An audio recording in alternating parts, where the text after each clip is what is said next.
Bienvenidos a la clase de español del profe Condorcet. Aujourd'hui, nous allons voir comment interviewer une personne, donc comment lui poser des questions et bien entendu comment formuler les réponses.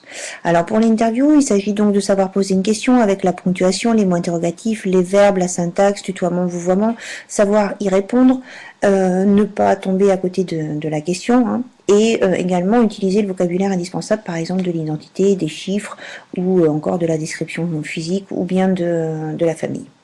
Le premier point, donc pour poser une question, il faut savoir à qui je m'adresse. Comment se llama usted? Donc j'ai tout d'abord la double ponctuation, le mot interrogatif avec l'accent et là le vouvoiement qui est donc transcrit par usted, donc, puisque je m'adresse à une star.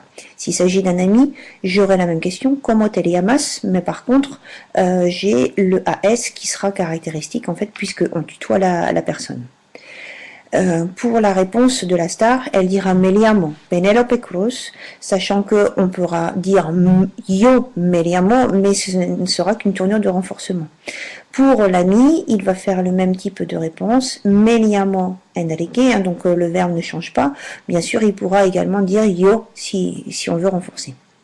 Concernant la nationalité, on va dire cuál es su nacionalidad si on s'adresse à une personne qu'on vous voit, et elle répondra donc soy española puisqu'il s'agit d'une femme. Pour poser une question avec le verbe gustar, c'est un petit peu difficile. Hein. Que le gusta si vous vous adressez à une personne que vous voyez, que te gusta si vous tutoyez la personne. Et dans les deux cas, en fait, les personnes répondront de la même façon. Me gusta la música ou bien me gustan las vacaciones, hein, en accordant. Le deuxième point, le vocabulaire. Donc ce vocabulaire va concerner plusieurs thèmes. Vous aurez bien entendu les mots interrogatifs, comment, cuando, cuál, por qué, cuántos, quién, qué o dónde. Ne pas oublier surtout l'accent écrit sur les mots interrogatifs. L'identité, donc ce sont les mots qu'on utilise d'une manière générale concernant l'identité, comme el nombre pour dire le prénom et l'apellido. Vous faites attention, et l'apellido, les Espagnols ou Latino-Américains en ont deux. La famille, donc c'est ce que nous avons vu dans V12, hein. Nous avons vu également la famille reconstituée, donc ne pas oublier, par exemple, si vous avez un beau-père ou une belle-mère, de le préciser.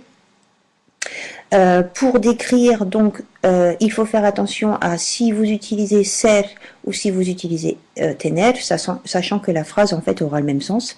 Et enfin, pour le présent de l'indicatif, vous faites bien attention si votre verbe est premier groupe, deuxième groupe, troisième groupe, puisqu'il aura des terminaisons particulières ou s'il était irrégulier. Je vous souhaite une bonne chance.